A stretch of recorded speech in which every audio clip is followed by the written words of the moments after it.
Olá, pessoal, tudo bem com vocês? Hoje nós voltamos aqui para falar da JFA 1819. Hoje nós vamos falar um pouquinho das adaptações linguísticas e da fidelidade ao texto. Estamos aqui com o senhor Cláudio. Tudo bem? Tudo bem, seu Cláudio? E nós vamos falar um pouquinho para vocês sobre como é que tá o texto. O senhor Cláudio que participou de todas as revisões, Foi, traduções, então não tem pessoa melhor para falar conosco, né, seu Cláudio? Estamos aqui mais uma vez para falar com vocês, né, dessa fantástica Bíblia da João Ferreira de Almeida, de 1809. João Ferreira Anes de Almeida, esse é o nome correto dele, a gente faz questão de... E na Bíblia, na capa da Bíblia, vai ser o nome dele completo, Anes de Almeida. Há poucos dias aí eu recebi um e-mail de um irmão perguntando, é uma nova versão? Que versão é essa? Né? Anes de Almeida, então, para vocês verem que... até o sobrenome dele é importante constar na Bíblia. Então, nós vamos saber o porquê disso também. Vamos tocar um pouquinho sobre isso. O pessoal sempre pergunta também, é a tradução revista? É a atualizada? Qual que é a tradução de Almeida? Isso. Então, isso tornou-se um chavão no nosso meio, né? Que tradução é essa? É a tradução atualizada, nova ou alguma coisa assim? Irmãos, não. É a mãe das Ferreiras de Almeida. É a mamãe deles todas. Todas as Bíblias Ferreira de Almeida que vocês possuem aí com vocês, essa é a mãe de todas elas. Essa é o texto completo, o primeiro texto completo do João Ferreira de Almeida. Claro, sem o arcaísmo. É impossível, até de se entender, até palavrões naquela época de 1819, para nós as palavras eram comuns, mas para nós hoje é um tremendo palavrões, então não vale a pena, né, você fazer. Tivemos que fazer essa correção ortográfica também, né, porque mudou também a correção ortográfica brasileira de um tempo para cá, mudou também. E o arcaísmo, tirando esse arcaísmo, mas você vai ter uma Bíblia clássica, uma linguagem formal da de 1819. Seu Cláudio, vamos começar com um exemplo simples de adaptação linguística. Vou passar aqui para o pessoal. Eles vão estar vendo na tela também. E um exemplo simples é em Provérbios 26:14, que diz: como a porta se revolve em seus quícios, assim o preguiçoso em sua cama. Essa é na edição de 1819. Essa é na edição de 1819. Né? Eu não lembro nem quando eu era mais jovem, quando as pessoas falaram quícios. Né? Então, você vai numa loja de ferragem, olha, eu quero aí, me dá 2 quícios aí, o pessoal, o que é isso? Quícios, eu nunca tinha ouvido. 2 quícios, então não tem condições. Então, esse é um típico exemplo que nós fizemos de atualização de palavras como essa, né, que são dobradiças. Isso, né? Ficou na JFA 1819, como a porta gira nas suas dobradiças, assim o preguiçoso na sua cama. É o estilo, né, linguístico, né? Algumas pessoas, vocês então não deveriam manter a palavra fiel. Sim, ela continua fiel, só que quícios, ninguém sabe que palavra é essa. Eu acho que se dobradiça, na época em que ela foi escrita, existisse, né? Também não sei se existisse essa palavra, se existia essa palavra, mas com toda certeza o Ferreira de Almeida estaria utilizando, né? Mas ele preferiu aí utilizar a palavra quícios. Até mesmo para a gente entender o que está se falando no versículo, né? Porque senão a gente... Nós estávamos nessa... Foi até bom você mencionar, nós estávamos em duas... como é que eu vou dizer você? Dúvidas em relação a isto, né? Ou como a porta se revolve em seus gonzos, ou seja, gonzo ainda é utilizado hoje, né? É um estilo de dobradiça que era mais próximo ao o termo arcaico. Mas mesmo gonzo, se você chegar a utilizar a palavra gonzo, muitas pessoas não vão entender, saber o que é o gonzo. Né? É aquela dobradiça que tem um furo para baixo e tem um furo para cima. Ela se encaixa e gira nesse fundo. Então isso é muito comum, esse tipo de dobradiça hoje. E que no passado também era muito comum. Mas para que pudéssemos contextualizar e ser um texto mais claro, optamos pela palavra dobradiça. Senhor Cláudio, também tem Atos 18:12. Aham. O senhor pode ler para gente? Porém, sendo Galho procônsul de Achaia, né? Ou seja, tá no português antigo, se levantarão, olha só, os judeus, então era muito comum, levantaram, eles não terminava com M, terminava com aotil. Se levantarão os judeus concordentemente contra Paulo e trouxeram ao tribunal, trouxeram ao tribunal. Então você vê que é até difícil a gente ler e entender. E nós atualizamos, porém, sendo Galho procônsul de Acaia, os judeus se levantaram de comum acordo contra Paulo e o trouxeram ao tribunal. Então você vê a diferença, né? Então esse tipo de atualização, esse tipo de tratado que a gente estamos trabalhando em relação a 1819. Até pela fluidez do texto também, né, senhor Cláudio? Porque senão a gente não consegue ter uma leitura fluida. Aí fica difícil de entender, fica meio complicado, entendeu? Você até desanima você ler um texto assim. Agora, quando você lê o texto... Agora, outra coisa importante, Eduardo. O texto ele continuou numa linguagem clássica, além de formal, uma linguagem clássica, um português bonito, gostoso de se ouvir, né? Não é nada substituído com palavras atuais, com termos atuais, nada disso. São sinônimos utilizados e sinônimos clássicos, mais próximo ao original. Isso mesmo, senhor Cláudio. E nós trouxemos mais, né, para o pessoal ver bastante como que tá ficando.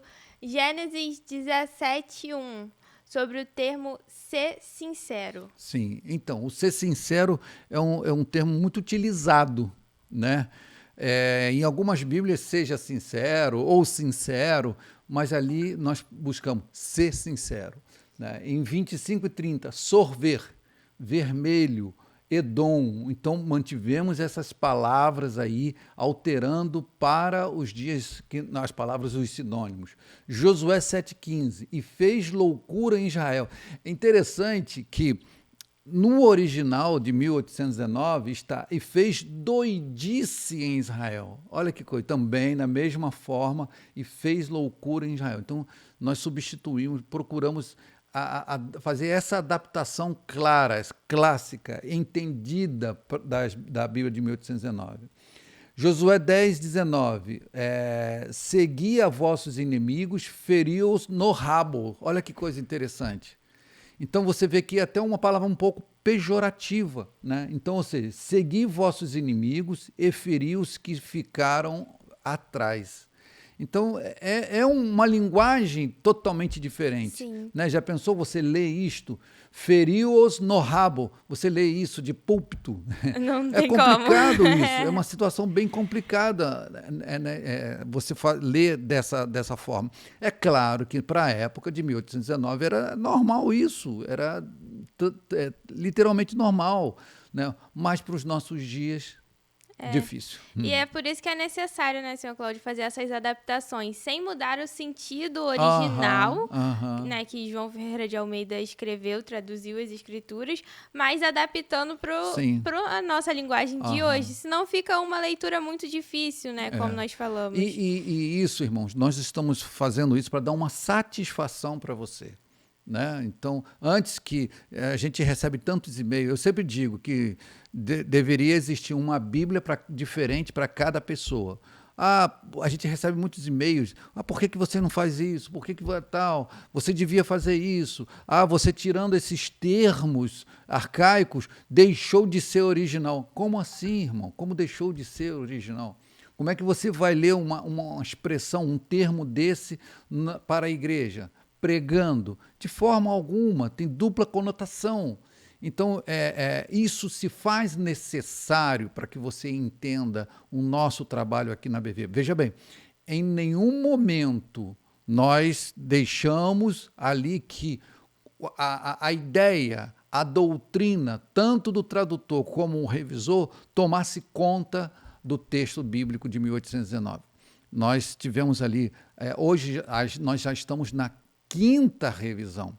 São pastores, são pessoas, teólogos, mestres em grego, mestres em hebraico, que fizeram conhecedores, outra coisa importante, conhecedores do estilo João Ferreira de Almeida. Então, isso é muito importante. E também faço um convite aqui para você, assista o documentário do João Ferreira de Almeida, disponível aí no YouTube, no canal da BV Books. Você vai entender mais ainda sobre a edição de 1819. É interessante que o senhor falou do documentário, eu estava lendo os comentários, né, esses dias da publicação do YouTube, do documentário, e o pessoal...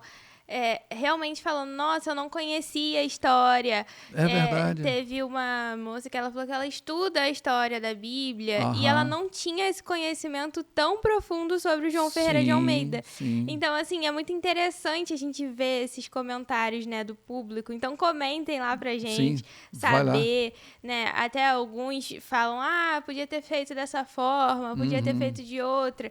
Mas sempre a gente está buscando melhorar, buscando aprender. E como o senhor Cláudio já disse, né? Pode ser que venha aí uma parte 2. Sim. É importante, irmãos, que você vá lá no documentário, curta, compartilhe. Como diz aí os chavões comuns, curta, compartilhe mais o quê? Tem mais alguma coisa aí que fala curtir? Ative o sininho. Ative o sininho, né? Então, é muito importante para a gente, porque isso vai dar condições de a gente preparar outros documentários e, quem sabe, sobre o próprio João Ferreira de Almeida. Tem gente que já falou que sabe aonde é a casa do João Ferreira de Almeida. Tem gente que já disse que sabe aonde está identificar a certidão de nascimento, do assentamento, do nascimento dele, está assentado em tal lugar lá em Portugal.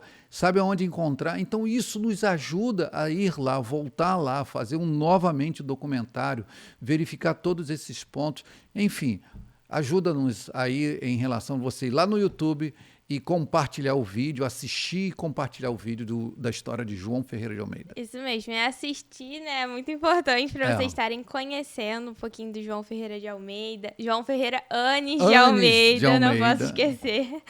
E, pessoal, nós vamos falar agora um pouquinho sobre a eliminação do arcaísmo, né, senhor Cláudio? Acho que é uma dúvida muito grande do pessoal.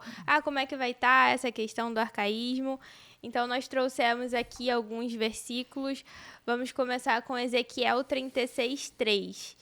E estáis trouxidos aos beiços paroleiros. Então, né? É interessante que a gente está fazendo a revisão de Ezequiel. Sim. Ezequiel é o livro que está dando mais trabalho para toda a equipe. É o livro de Ezequiel. E uma coisa interessante foi aonde o João Ferreira de Almeida fez toda a tradução do livro de Ezequiel, mas ele só fez a revisão, só terminou até o capítulo 28, né, de Ezequiel. Então, do capítulo 28 em diante, foi feito pelo pastor Jacobo, um pastor holandês que deu continuidade. Se o Ferreira de Almeida conheceu ele ou não, não sabemos, não temos uma total certeza sobre isto. Mas ele foi e terminou de Ezequiel em diante. Então foi um dos capítulos, foi um dos livros mais difíceis da gente estar fazendo essa tradução. E olha que coisa, e a gente vê ali literalmente que uma outra pessoa, Eduarda, realmente escreveu, porque quando chegamos no capítulo 30 em diante, a gente via palavras mais arcaicas, mais fortes, né? Como, por exemplo, essa: estáis trouxidos aos beiços paroleiros. É difícil a gente traduzir isto, deixar isto. Beiços entendemos, né? Mas uma palavra que não se usa mais, uma palavra vulgar. Paroleiros, até que sim, né? As pessoas existem algumas músicas, né, algumas expressões clássicas, alguns poemas, né, em alguns livros, né, paroleiros, mas de forma alguma nós deixamos esses termos e sim traduzimos. E estáis conduzidos aos lábios faladores. Da fluidez, Né? que a gente falou, Deixamos né? a fluidez no texto. Então, ou seja, esses são alguns pontos que realmente é um trabalho, irmãos, duro, difícil de se fazer. A mesma coisa, por exemplo, não está aí com vocês, mas eu quero trazer aqui, a palavra unicórnio. Muito se fala dessa palavra. Sim. Né? Muito, muito mesmo. Na Bíblia está unicórnio, levando ao ser mitológico. Né? Aquele cavalo com aquele chifre, com aquele arco-íris. Gente, esqueça isso. Isso está na Bíblia. A palavra unicórnio está na Bíblia. Ela não diz exatamente qual é o unicórnio, mas poderia ser um rinoceronte. Rinoceronte, né? Alguns são unicórnios, de um chifre só. Ou algum boi selvagem que não existe mais. Então, a palavra, ela existe sim, e João Ferreira de Almeida traduziu fielmente, como está no hebraico, também está a palavra unicórnio. King James também traduziu na Bíblia, King James também está a palavra unicórnio. Então, isso é muito importante, ela se encontra lá em Números 23, 22, Deuteronômio, Jó. Jó fala do unicórnio, olha que coisa interessante. Jó fala. Salmos cita 2 vezes o unicórnio. Então, é importante, quando você vê esse tipo de palavras, né, algumas coisas semelhantes a essa, por exemplo, o nome da mãe de João Batista, também a mesma coisa. João Ferreira de Almeida, ele não seguiu como seguiu a Vulgata Latina, colocando o nome da mãe de João Batista como Isabel, e sim como Elizabeth. Então você vai encontrar na Bíblia Elizabeth, a esposa de Zacarias. Então são alguns pontos que são fiéis, são pontos fiéis em relação a João Ferreira de Almeida, 1819. Essa questão do unicórnio, o senhor falou, né, que tem na King James, nós fizemos até um vídeo há um tempo atrás falando sobre isso também para o Instagram. Então, essa é a importância de vocês estarem nos seguindo em todas as redes sociais, para vocês estarem acompanhando, né? Sempre que tem uma novidade, a gente está lá postando, sempre que tem alguma dúvida, a gente tenta estar lá esclarecendo. E vamos passar aqui. E agora nós vamos falar sobre a originalidade do grego. Sim. O senhor Cláudio separou mais alguns versículos aqui para nós estarmos falando. Então, a Bíblia, existem o Novo e o Velho Testamento. Sim. Então, o Novo Testamento foi o primeiro lançado por João Ferreira de Almeida. Isso.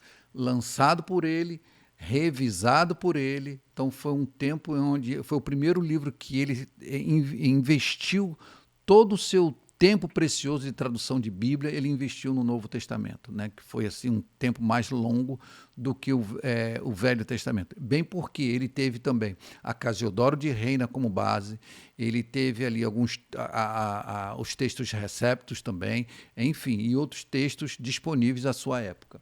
Mas vamos lá, em Tiago 1,13, né? Qual é a dúvida aí que nós podemos verificar?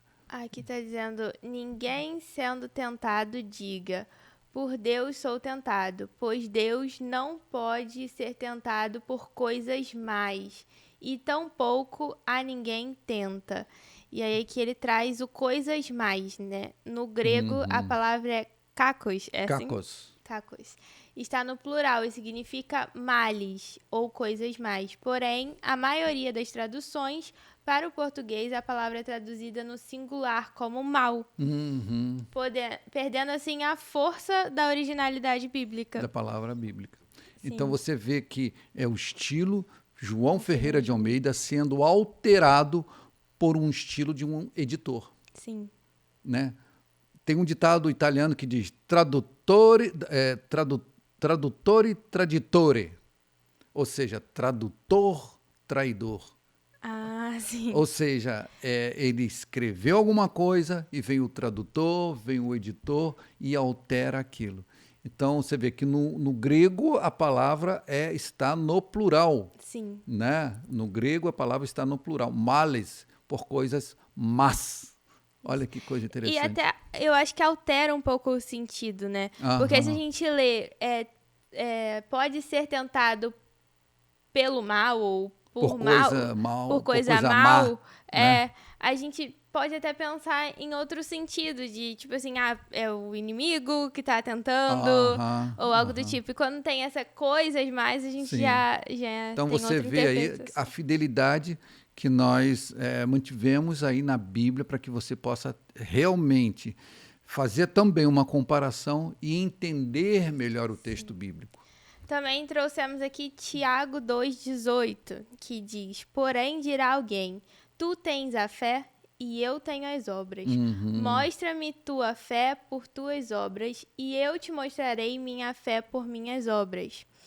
E também, em outras traduções, né, diz: porém dirá alguém, tu tens a fé e eu tenho as obras. Mostra-me tua fé sem tuas obras e eu te mostrarei minha fé por minhas obras. Então, ele traz, né? Ele traz a originalidade ali, que a proposição é fora de, sem. Então, a segunda opção aqui, que porém, sem a tua fé, ou seja, mostre-me tua fé sem tuas obras. É impossível que eu te mostrarei minha fé por minhas obras. Olha que coisa interessante. Sim. Então você vê ali que a maioria das Bíblias, né, que mostra-me tua fé por tuas obras, né, e eu te mostrarei. Ele não está fazendo uma disputa de fé ali, né? Eu me mostro a tua fé por tuas obras, eu mostro aí minha fé por minhas obras. Não, ele não está não está fazendo essa disputa. Simplesmente ele está dizendo: mostra-me tua fé sem tuas obras. Impossível. Mostra-me aqui, vai, que eu quero ver, que eu te mostrarei minha fé por minhas obras. Então, isso que é interessante, né? A gente verificar a originalidade do texto bíblico. Isso mesmo. E agora vamos passar para a fidelidade ao hebraico, senhor Cláudio. Vamos começar em Gênesis 11:3, e disse o varão ao seu vizinho. Em outras versões estão: e disseram uns aos outros. Então perde esse sentido, né? É literalmente o vizinho, aquele que está ao seu lado, aquele que está assim, ombro a ombro, mais perto de você. Ele está dizendo: aquele que é o seu vizinho, aquele que está do seu lado, não aquele uns aos outros. Ele não está dizendo os outros isso. Fica muito vago, né? Muito amplo. Isso, muito amplo. Tem também Gênesis 12:9. Depois partiu Abraão dali, andando e viajando para o lado do sul. Outras versões: depois caminhou Abrão dali, seguindo ainda para a banda do sul. Sim. Então você vê a diferença, andando e viajando. Sim. Né? Ou seja, ele caminhava e ele também viajava de alguma forma, né? Pegou um voo, pegou um carro. Não, mentira, brincadeira. Né? Então, andando e viajando. Então, ou seja, algumas pessoas analisam dessa forma, falam assim, andando e viajando, não, seguindo, vamos lá, seguindo, né? Indo. Mas vamos botar conforme o tradutor hebraico escreveu, conforme o autor divino escreveu, andando e viajando. Então, assim devemos traduzir. Sim. Também tem Gênesis 22:10. E estendeu Abraão sua mão e tomou o cutelo para degolar a seu filho. Em outras versões está: e estendeu Abraão a sua mão e tomou o cutelo para imolar o seu filho. Então você vê a palavra degolar e a palavra imolar. Né? Imolar é um sacrifício. Né? Então você vai. Usa-se muito essa palavra, é uma palavra bíblica, né? Ou seja, imolar, matar.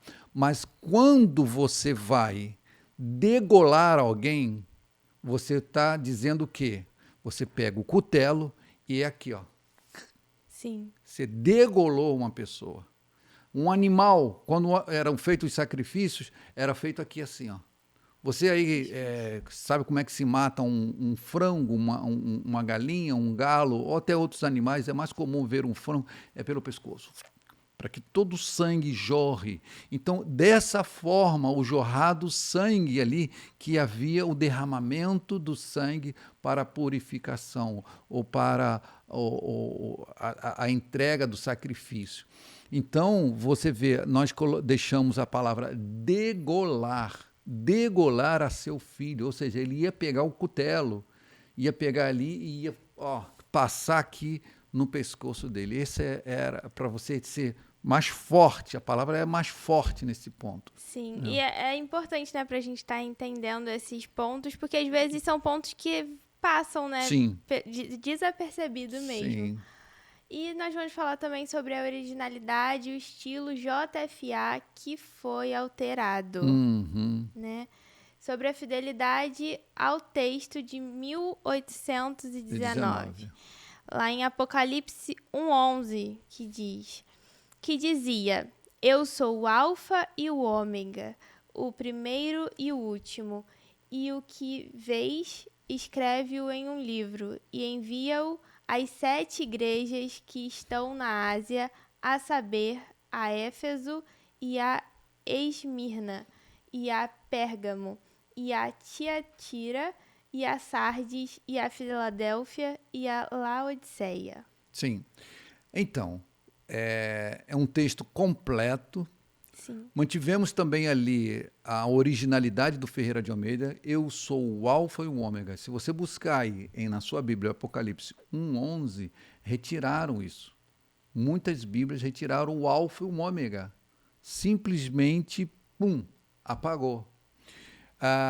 Escreve-o em um livro e envia-os às 7 igrejas que estão na Ásia. A saber, era muito comum Ferreira de Almeida colocar esse termo, né? Embora você vai ver esse termo na sua Bíblia em itálico, e todas as vezes que você encontrar palavras ou uma conjunção ou algum tipo de termo em itálico, significa que isto não está no texto original, mas que o Ferreira de Almeida incluiu para que possa fazer um sentido, dar continuidade à frase. E ele disse: a Éfaso, e a Esmirna, e a Pérgamo, e a Tiatira. Então são pontos que o João Ferreira de Almeida manteve aí a sua originalidade ao texto bíblico. Então é lamentável, né, você ter uma mistura do texto bíblico com o texto crítico. Em Apocalipse 1:11, nas Bíblias críticas, e nós temos uma Bíblia crítica também para você fazer essa comparação, nós temos a Bíblia textual, que é puro texto crítico, baseado no Novo Testamento, no Nestlé Aland, na 28ª edição do Nestlé Aland, e no Velho Testamento, nos rolos de Qumran, na Bíblia hebraica crítica.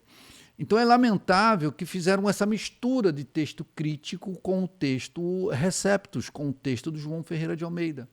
E retiraram eu sou o Alfa e o Ômega. Isso mesmo. Então, seu Cláudio, nós trouxemos esses pontos, né? Alguns pontos. Depois nós vamos estar trazendo outros aqui para o pessoal para falar mais sobre como que vai ser o texto, que o pessoal tem muita dúvida. Mas é importante destacar, né, que a gente aqui sempre trabalha para preservar essa fidelidade ao texto original, né? É uma das principais, como que eu posso falar, primícias da BV Books, né? Trazer o texto com fidelidade. Então, nós não temos só da JFA, nós temos a King James. E o interessante, Eduardo, é que em muitas Bíblias de João Ferreira de Almeida que se alteraram, algumas editoras alteraram, algumas sociedades bíblicas alteraram para que o texto pudesse fluir melhor, né? Os jovens vão entender melhor, vai ser melhor assim. Gente, a Bíblia em hebraico, você nunca ouviu falar Bíblia, Torá revista e corrigida, Torá atualizada, Torá nova, Torá... Não existe isto. Então, são alguns pontos que a atualização é boa, sim, faz sentido, eu concordo também de fazer o sentido, mas manter aquilo que o autor sagrado escreveu é muito importante. Isso aí é extremamente importante. Então, por exemplo, a gente caminha junto com o autor sagrado. Nós caminhamos juntos com o tradutor que buscou traduzir fielmente a Bíblia da forma que que Deus, né, da forma que o Espírito Santo escreveu e traduziu ali. Então, isso é muitíssimo importante para nós. E nós obedecemos essa regra. Isso é uma regra muito forte na BV Books. Então, você tenha certeza que o que nós procuramos lançar aqui, nós não somos melhor que ninguém, não somos melhor que ninguém.